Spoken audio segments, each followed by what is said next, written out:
The broadcast is now starting. All attendees are in listen-only mode.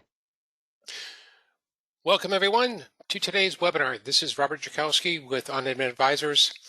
It's a pleasure to have you join us today. And today's topic is really timely. It's about 8 strategies to grow revenue with your customers.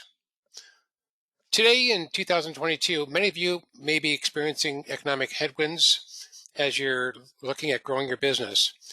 And that's why we want to talk about this topic, because we do believe there is one place that is probably the most undervalued place that we've found with many B2B companies. One place where you have a tremendous opportunity to upsell, cross-sell, and provide more value. In one place where you can also maximize your profitability. And that's with your customers. So what we're going to do today is we're going to spend time walking through these 8 strategies. And then afterwards, if you'd like to have a discussion one-on-one about specifically your company and how to apply these strategies into actions, how to really make this actionable, because I think you're going to find tremendous tools to work with and knowledge that you can apply coming out of today's webinar.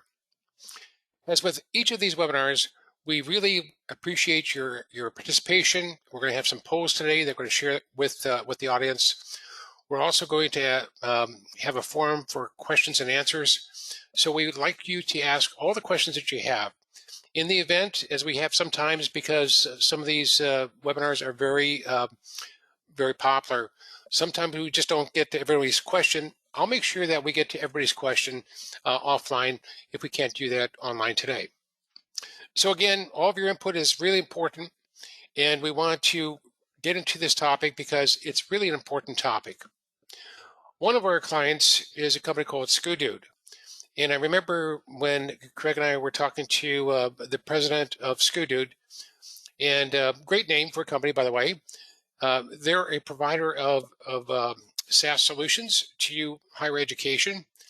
And when we were talking to Lee, who's the president of the company, he said to us, guys, he says, my challenge isn't penetration into new accounts. We already have 6,000 universities, community colleges, higher institutions that are customers of ours.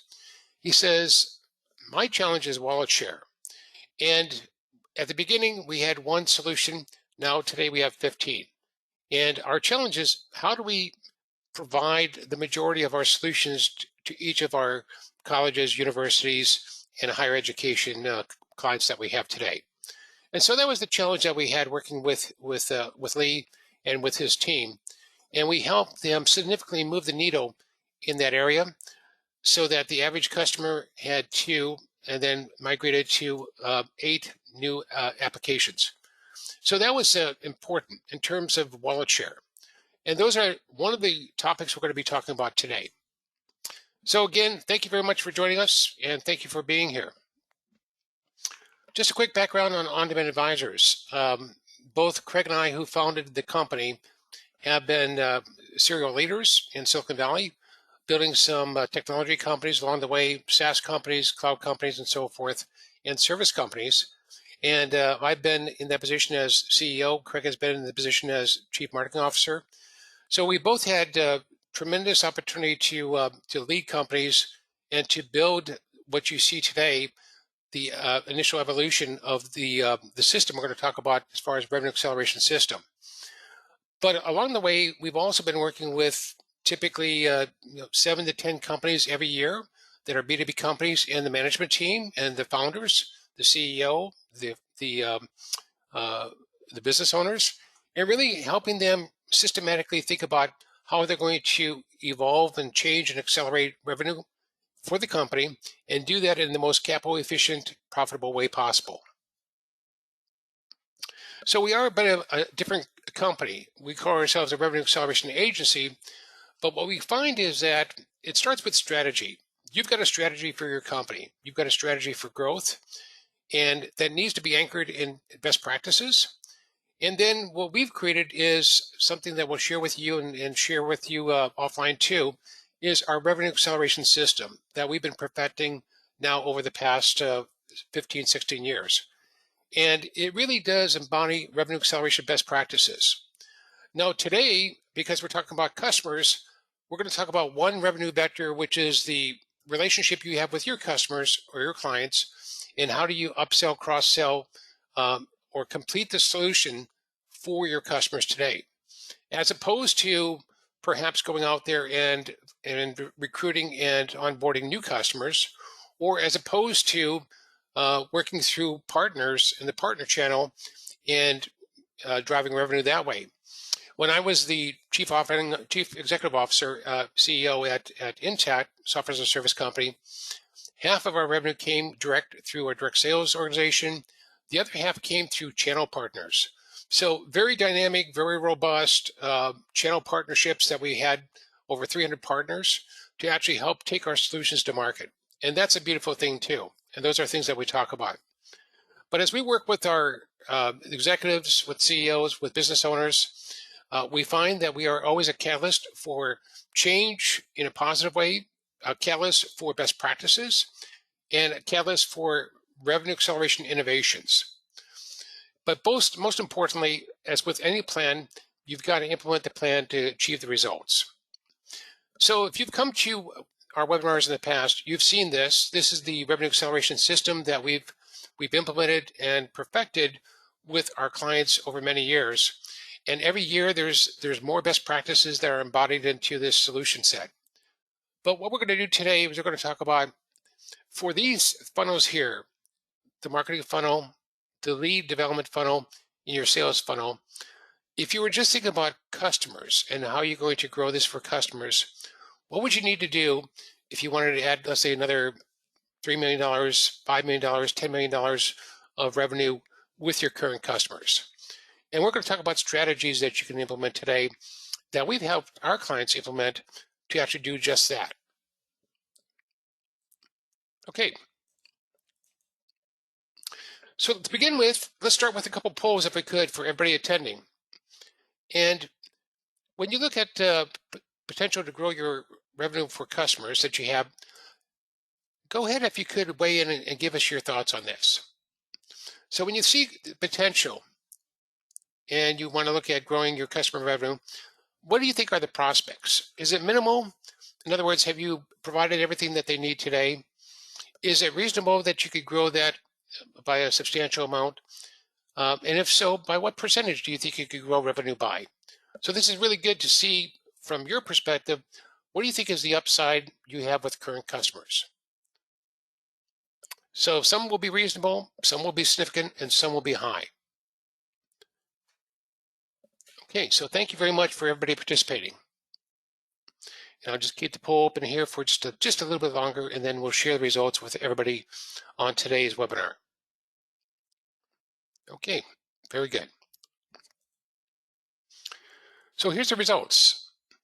47% of you believe that it's reasonable that you can actually get some additional revenue growth from your customers. And that's typically to the tune of another 20%. Another 40% of you today stated that you think you can get significant revenue growth and grow that by another 30 to 60%. That's fantastic. And those of you that think you can double revenue, that another 13% on our call, that's really fantastic. And that means there's so much potential, untapped potential, that you have today with your current customers. Here's another question we have. So when you think about your customers today, and you think about sometimes when we hit like 2008, a recession, or perhaps in 2022, we hit a bump in the road here. How easy is it for your customers to leave your service or solution today? I'd like to get your sense on that. So let me go ahead and launch that poll for you. Some of you say it's very easy. They can leave anytime. Some would say, well, it could be easy, but we have got a contract in place. Some of you may think it's difficult. In other words, they depend on you and your service every day. And some would say it's very difficult because you've got, let's say, a long-term 3-year contract with your customers today. And so it'd be hard for them to go out and replace you or leave you.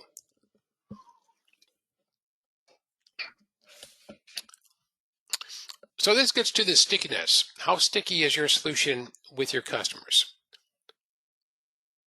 So thank you very much for participating in the polls. And let me go ahead, let each of you weigh in. And let me share the results.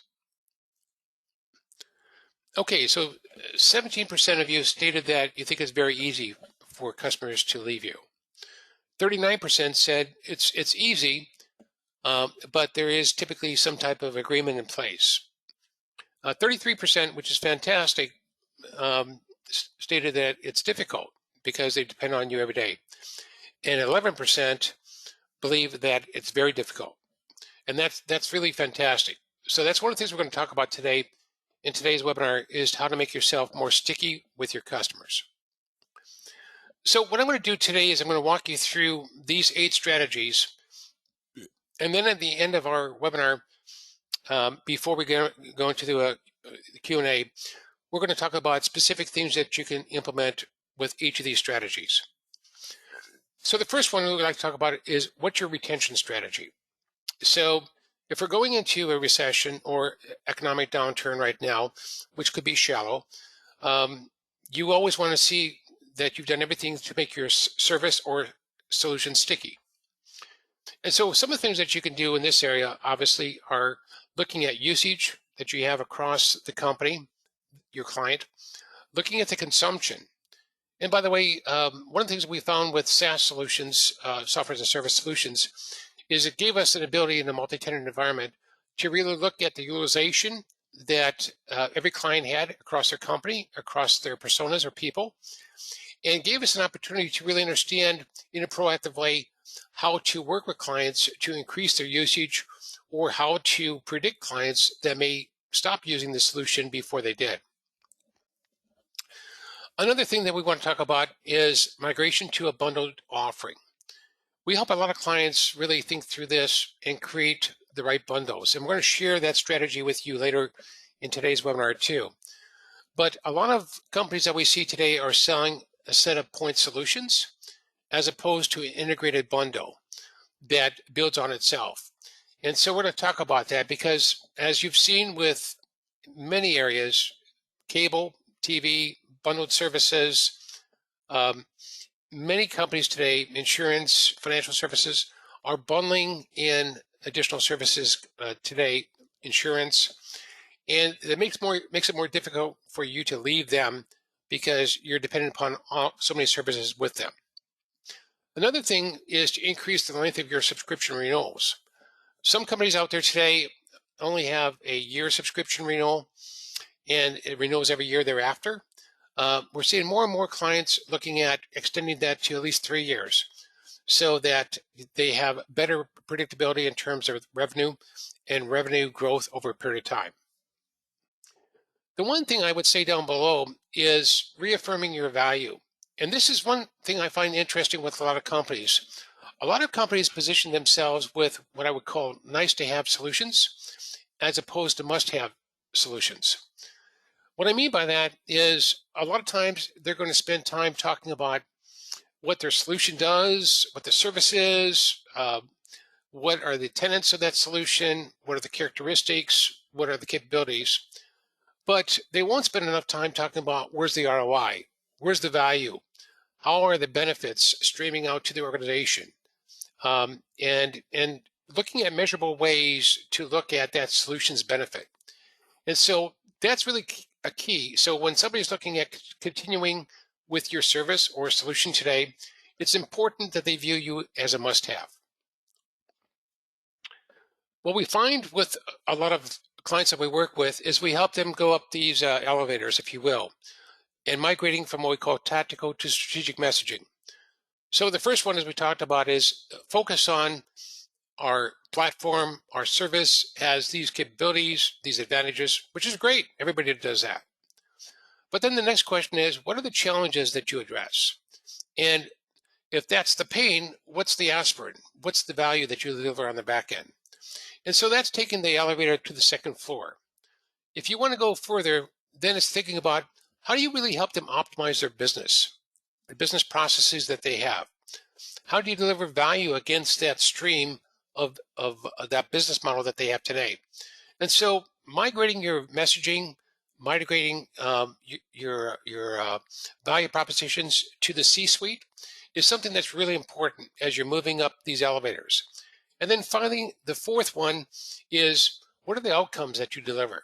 What's the ROI? What's the true ROI or value? And what's interesting is many companies today don't measure this for their customers or for their clients. Yet there are ways that you could do ROI blueprinting to get you there. So this is one way we would talk about moving the needle in terms of your retention from a nice to have to a must have messaging. Let's talk about the second way or second strategy that you can implement to actually help grow revenue with current customers.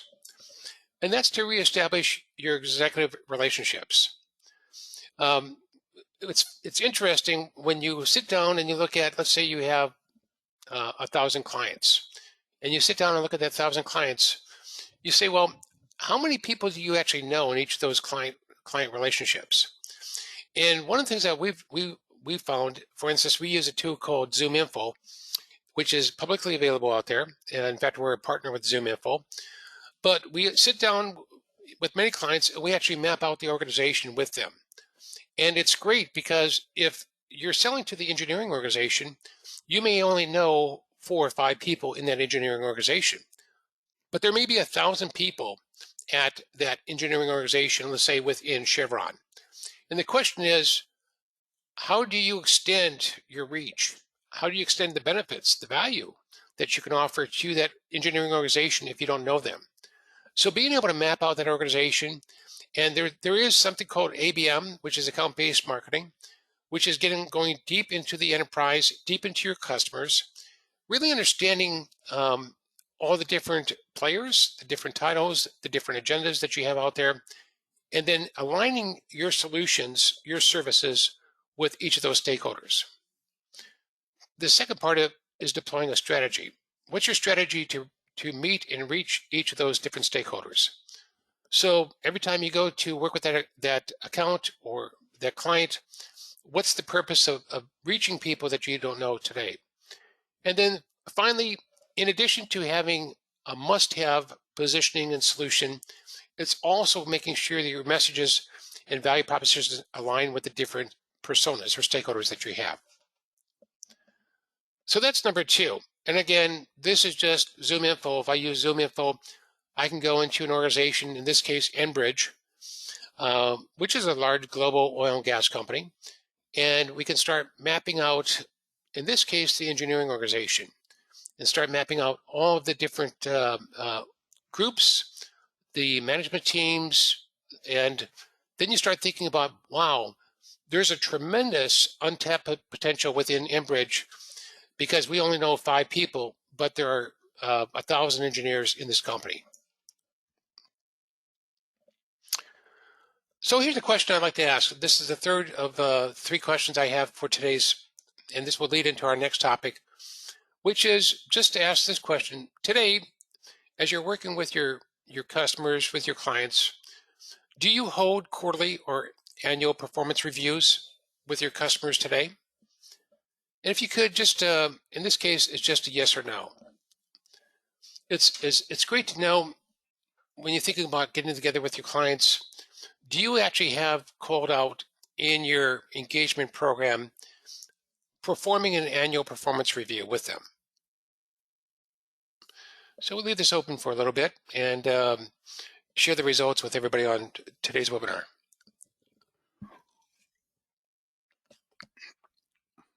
Okay, good. Thank you very much. Let me close that and share the results. Okay, 59% of you said yes, and 41% said no. And that's great to get that feedback. So that brings us into the third, really probably the most important of these 8 strategies we're going to talk about today, which is conducting your annual performance review. And the reason why this is important is because many of your clients or customers today know who you were, not who you are. So this really gives you an opportunity to continue to reintroduce who you are today. Oftentimes what we find too, as we're going through this process with clients, is they're only using a fraction of what you offer. So they may be having a solution today that is just being used for delivery receipt, for instance, if they're providing a process automation solution.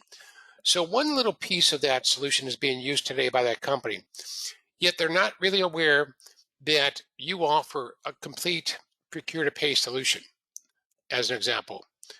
So this becomes really important to get in front of the executives, get in front of the team that you're working with, and really help them look at how you're going to improve the utilization and performance of your solution. What we find too is that you can offer what I call a 4-tier set of recommendations. So with any customer, the question that they're going to typically have is, gee, Bob, am I using this solution in the best way possible? Am I using this to its best capabilities? And that could be a training or competency area where you can actually help provide some additional value. The second may be, is this the latest release? Is this the latest version of your service that you offer? And if it's not, how could we migrate you to the latest version? Because the latest version includes all of the additional enhancements that many customers have been asking for. The third is, and this is something everybody wants, which is, I've got gaps. I've got gaps in what I do today. I've got gaps in terms of delivering our healthcare solutions. I've got gaps in terms of providing value to my customers. Can you help me identify those gaps and figure out how to address those gaps? And then the fourth is, whenever you're doing these APR reviews with your clients, with your customers, you're going to find that you're turning over rocks. You're finding new initiatives to provide new value. So this is a very, very powerful tool that we find in terms of deployment and making sure you're doing this at least once a year. Some companies do it quarterly, some do it semi-annually, but having this on your calendar and doing this with every client, it's going to unearth tremendous potential to provide additional value to your clients. So that's number 3. Number 4 is interesting. We call it redefining the total solution. So when you think about the total solution typically is not what we offer or what you offer, it's what the client needs. So for instance, you may have a solution today, which is, let's say it's a talent management solution. Well, a talent management solution and helping them recruit, onboard, and train their teams of people is very, very important. However, that's only part of that. That's talent management solution is part of the overall HR solution, which may be part of the overall initiatives the company has in terms of growing their organization, growing their competency, growing their collaboration that they have, both inside and outside the company. So this is a great opportunity for you to review or revisit your bundling strategy. One of our clients that I'll just talk about a couple of them here is ICUC and Technical Toolboxes. So ICUC is a global leader in social media management solutions. Their clients would be like Novartis, Starbucks, Google, large companies that are really looking at all the social media services that need to be provided to their stakeholders. And so we, working together with them, what we found working with ICUC is we would help them launch new services. And what became apparent is that we were helping them launch a lot of different point solutions. So you can see here, we've got customer insights, we've got social strategy, we've got social listening, content engine for social media, we've got social commerce, and so forth. As we were launching all of these new solutions to their prospects and customers, we said, it can be confusing both for them as well as your sales organization on how to properly present each of these point solutions. So one of the things that we worked with them on is to create the social customer journey, which is what we see here. And the solutions really follow that social customer journey. So when you're thinking about this, you want to be discovered. Obviously, then you want to go into engagement. You want to convert into sales, and you want to grow customer influence. So what we found is by a strategy of looking at what is natural for customers, their social customer journey with their customers, we could align the services and align with the customer. It made it easier for them to consume the complete set of solutions. It also made it more strategic in terms of the value that they were receiving from ICUC. So another one of my customers that we want to talk about is technical toolboxes. We talk about moving from seats to suites. And so as we're working with technical toolboxes, which is a leader in engineering performance management solutions, we were helping them launch new engineering solutions each month or each quarter. And what we found is that it wasn't just about managing, let's say, corrosion or managing integrity within those pipelines. It was a suite of solutions that were going to enable them to be successful with each of those different organizations. And so one of the things that we did is we created the whole solution for each of those functions. So if I'm managing hydraulics across my entire oil and gas company, or if I'm inspecting, if I'm at Kinder Morgan and I have 70,000 miles of pipeline, I need to be able to inspect that pipeline every year. And I need the tools and the suite of solutions to do that in a best practices way. And so this is what we found together working with technical toolboxes, is moving from seats to suites. So those are a couple different ways that you can redefine your solution. But think about your solution for your client. Your solution for your client is never ending. It is always growing. That could include additional services that you're providing, value-added services to actually help them expand it and appreciate the value. It could include dashboarding or analytics technologies that you're adding to the service. And what you're really doing is you're helping elevate with KPIs the value of your solution to executives. So these are different ways, very creative ways, that you can actually redefine the solution. Let's talk about the fifth way that you can actually increase revenue, increase value with your current clients and customers. We talk about aligning the right solutions with the right type of customer. So many of you have seen this first brought out by Jeffrey Moore, talking about the adoption curve, where every time you come out with a new technology, a new solution, a new service, you find that there are innovators, early adopters, the early majority, late majority, and laggards. And that's pretty common in terms of adoption of all solutions.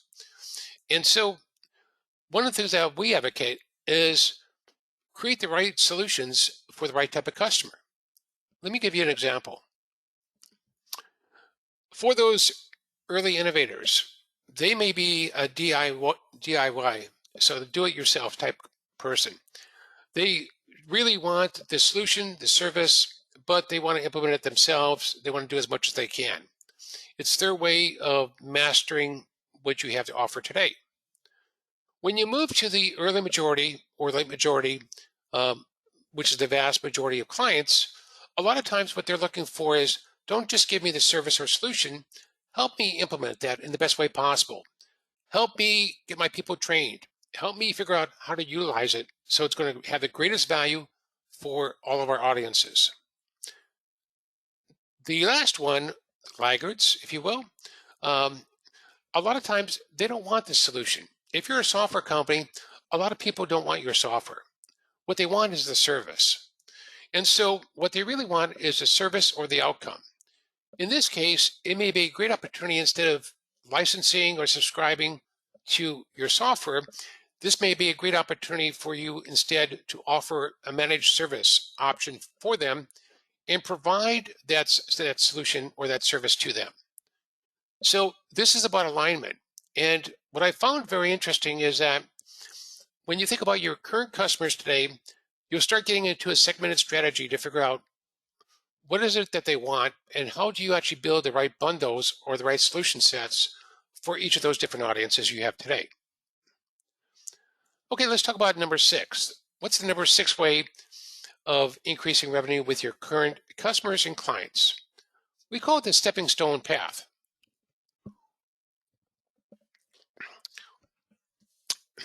How often is it when you're sitting down with, let's say, one of your key clients, one of your key prospects, they're going to ask you and say, Mark, tell me, what's the best way for us to fully utilize all the benefits that you offer today with your service?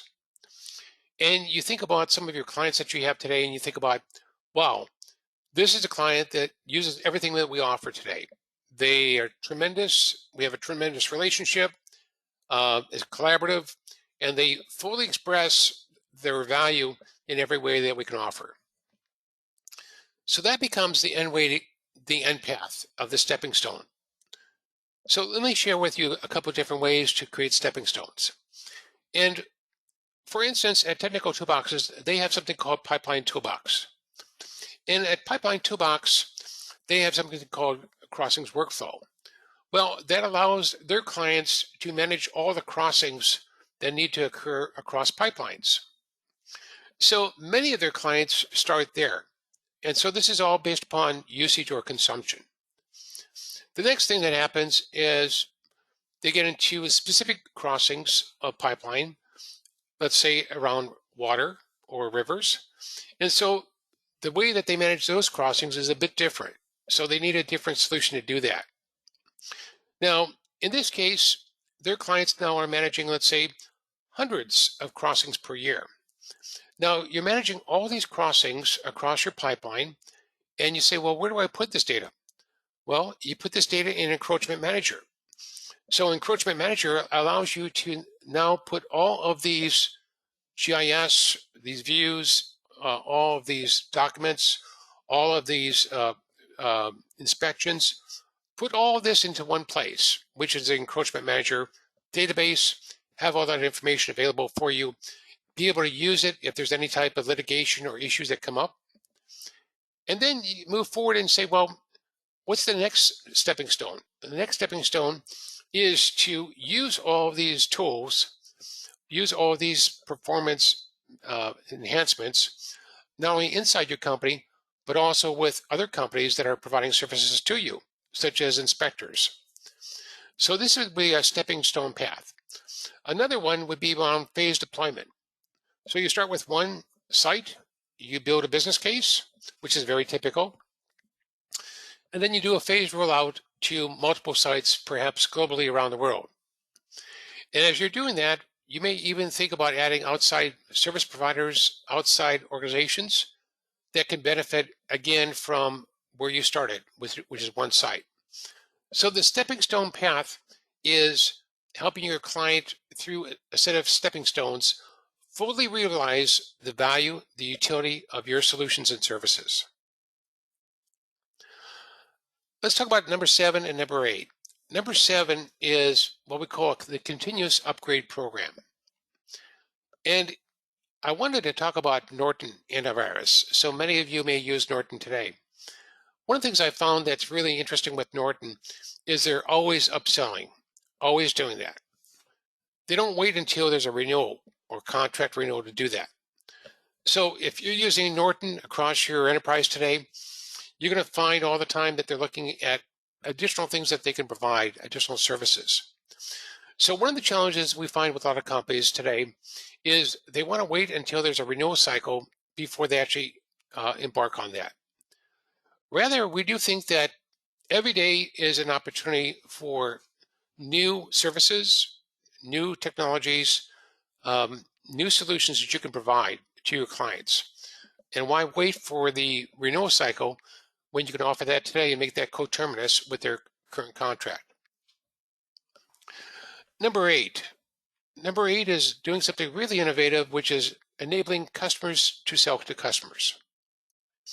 So one of the things that we found when we've done, we conduct many business intelligence, buyer intelligence surveys, is when we're talking to clients and we're talking to decision makers, we're often interested in who do they look to as far as their peers or the review groups. And it's always the same people in the same positions.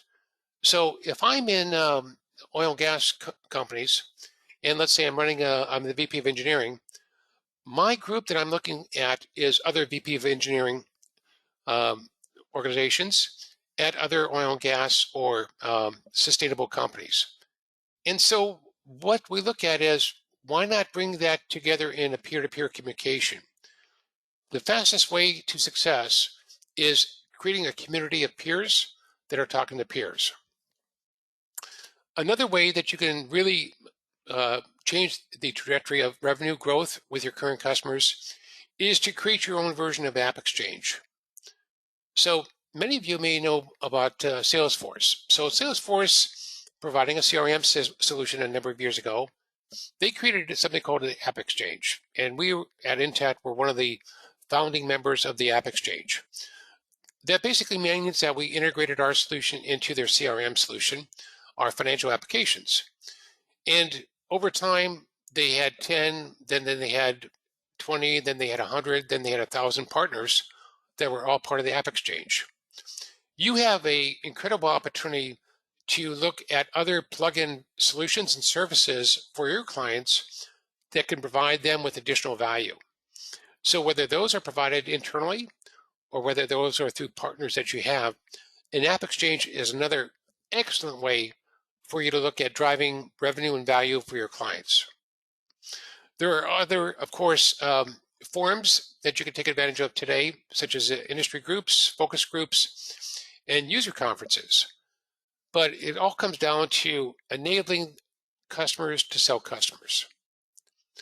One of the things that we did with ICUC is that we decided that we would have a separate track, and it would just be focused on customers.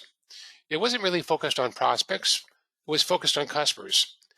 And what customers really wanted to know is, what's the best way for me to strategically manage social media within my company?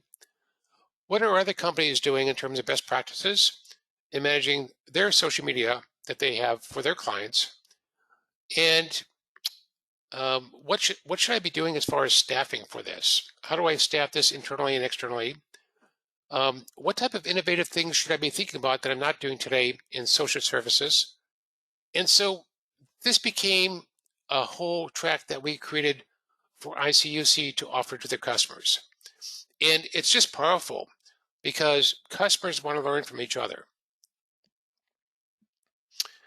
So we talked about Scoodude and helping them. Another client is eBuilder, and eBuilder provides a capital project management system for large capital projects.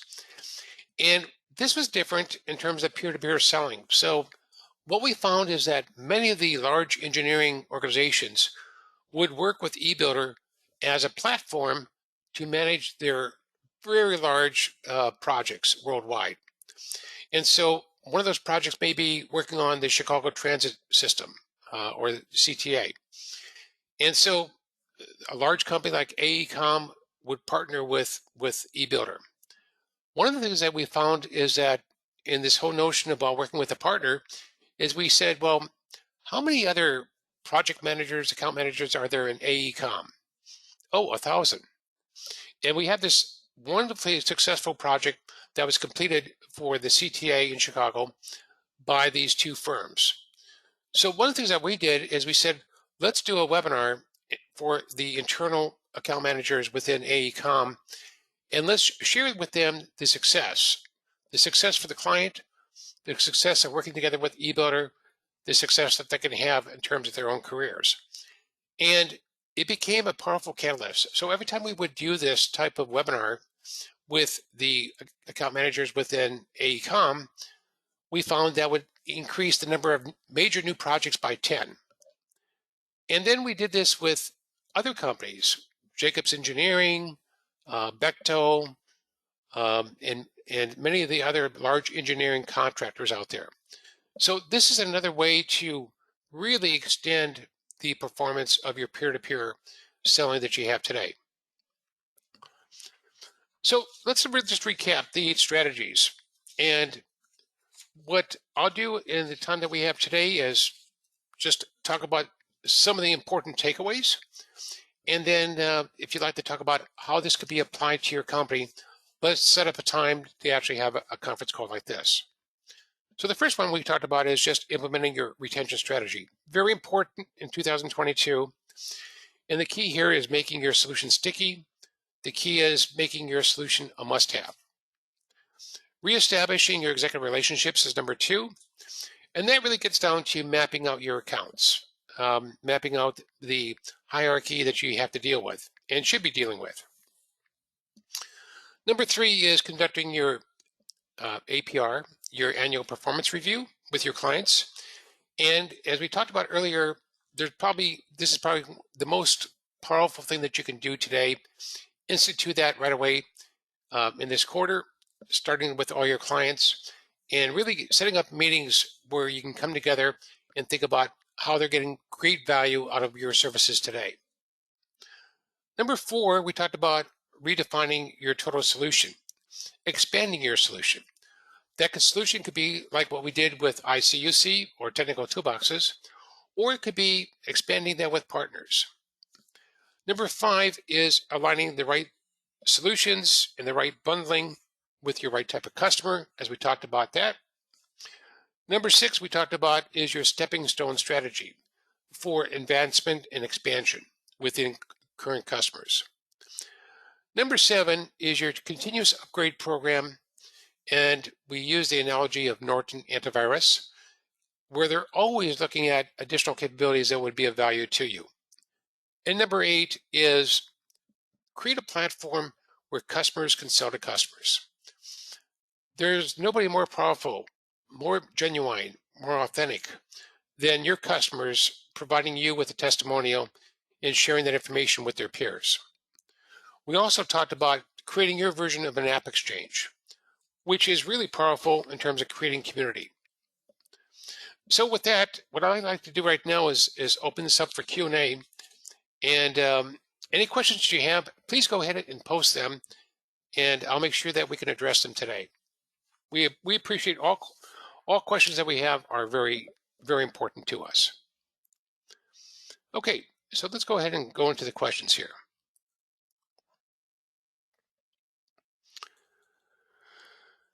Okay, this is by Marianne, significantly 25 to 50%. I'm not sure what the context is, but what I will do with Marianne is I'll call you afterwards and see if I can answer your question. Here's another question, and this one is from John. John says, what strategy of the 8 should a company implement first? Good question. So there's 2 answers to that, John. The first one is, where do you have the greatest opportunity? And we went through 8 strategies today. My favorite is the annual performance review and instituting, if you haven't done that, with every one of your clients. And it may be more frequently than annual, but it's great to start at least on an annual basis. As we said from the poll earlier, 41% of you are not doing that today. So that's really a great opportunity for you to get some value. Okay, so let's go to another question. Okay, this is from Jennifer. We only offer one solution. How does that work with bundling? Good question. So some of you only offer one main solution, but think about it this way. If you offered, let's say you offered a solution, and let's say that solution is a document management system. That could be your platform. That could be your solution. Or you could be offering a solution in healthcare. And let's say that solution in healthcare is a very specific solution that you're offering to a radiologist.